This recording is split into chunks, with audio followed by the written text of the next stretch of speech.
All right, let's get into my panel right now. Two of the smartest men around, former Deputy Prime Minister John Anderson, who of course is leading the push for a better way to recognise Indigenous Australians that isn't a voice to the Parliament, and Senior Fellow at the Institute of Public Affairs, of course, John Roskam. My two Johns, I'm going to have to use surnames a bit here to make sure we know who's copying the question. I spent my editorial talking about this issue of sovereignty. We saw from Lydia Thorpe yesterday, it's really blown this one apart. It's the end game. The voice is the first step. Treaties and truth-telling is the middle point. The ultimate game for the hard left Aboriginal activist, John Roskam, is this concept of sovereignty. They say it was never ceded. There are ministers in the Albanese government who admit and agree with the point that it was never ceded. And that's the co-governance end. Now, if the Prime Minister talks about co-governance, his voice is dead. And that's in part why we're getting no detail, isn't it? It is, Peter, and it strikes me that so few people are willing to take those like Lydia Thorpe at their word. We laugh it off, we say she's only one, she's not representative of a group of people, but I'm not sure why we do that.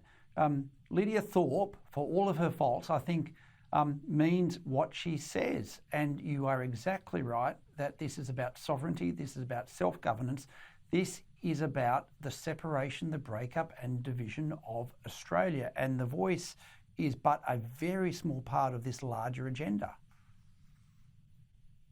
John Anderson, are you confident that people will wake up to what's really on the table when they vote later this year? The honest answer to that is no, I'm not. Because I don't think that unless the coalition takes a firm stand here and points to the very real issues in singling out one group for particular treatment in the Constitution, and points to the practical realities and points to the fact that this is part of a much bigger agenda, you won't have the media obliged to cover both the yes and the no case. And the big thing that strikes me about the debate when I talk to people at the moment is that they will very frequently say to you in the streets and on the phone and wherever you are, I think I'm in favour of this, but I don't know what it is. And that's the game, to keep people in the dark, to ask them to pass it on the vibe. And I must make this plea to the business community in the country. You wouldn't buy a new asset without poring over the details, the financials, the legal compliance. Does it meet competition law? What are the taxation implications? You would not sign a blank cheque.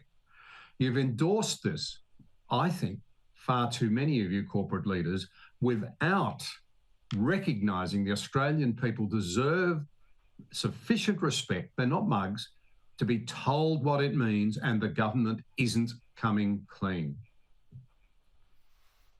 John Roskam, I come from the view, if you've got something that is good policy, that if it stacks up in terms of Australia's future direction, you want to trumpet it from the rooftops. You know, you should be absolutely proud to take it to the people and own it. When political parties, and both sides have done this, when they go quiet, when it's a stealth move, that's when my radar goes off, because there's you know, hooks all the way through it when they try and ram the bill through the Parliament, or when they won't put much detail out there prior to an election. This is what concerns me most here. If this is in Australia's national interest, we would have the detail, we'd have a genuine debate. We don't have this.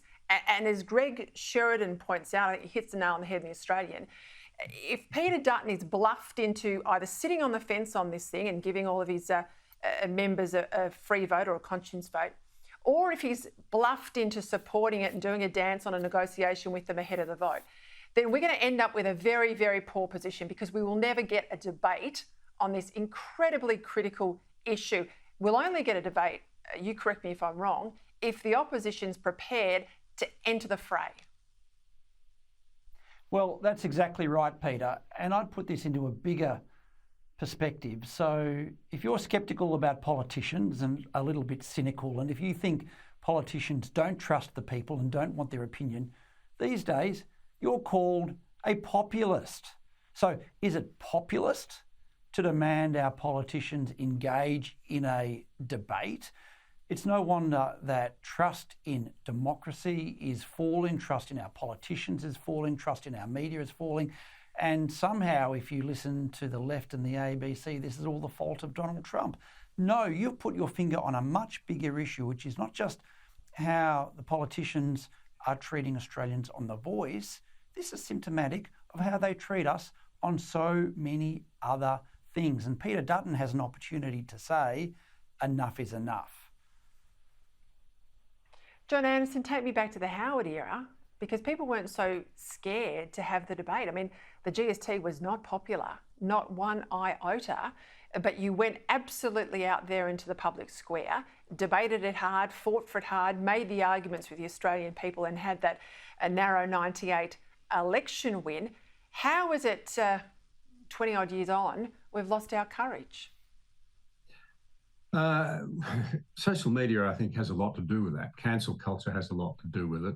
The breakdown of trust that John's just talked about has a lot to do with it. But it's absolutely right. Because there's been no backbone and no commitment to intellectual leadership, for want of a better word, for so long in Western countries, not just Australia. The reforms you've just talked about, and we won because of the GST, in my view. Remember, we looked like being a one-term government. We've done a lot of tough things. And people say the GST nearly lost you the 1998 election. I say we won it because we had conviction and people respected that conviction. They thought they'd gone out and argued the case for something that they plainly, passionately believe is in the national interest. No one suggests we should walk away from that now. It's the last time, though. Here's the important point. 25 years since we had a major reform, there was a full-blown debate about it, and something happened.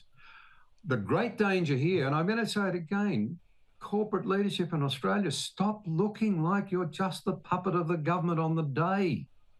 That's not leadership.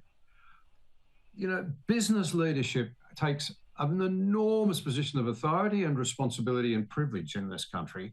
For goodness sake, do what you would do with your own businesses and your own shareholder meetings. Make sure you really know what this is. You've been done already by the government. They didn't tell you what they were going to do with energy cappings, and they didn't tell you what they were going to do with industrial relations law. This has all the hallmarks of something that is far bigger than a nice little matter that would be polite to pursue. And as you know, Peter, I care very deeply about Aboriginal people. I've been enmeshed, my family has with them since the 1820s. I'm proud of a lot of the friendships and the relationships that I have, but I passionately believe this will simply accelerate the problem of identity politics, where we're always at one another's throats rather than looking for cooperation. Sounds nice, like so many things in the woke agenda, but when you actually get into it, you find it's just another cause for endless claims against the rest of the community.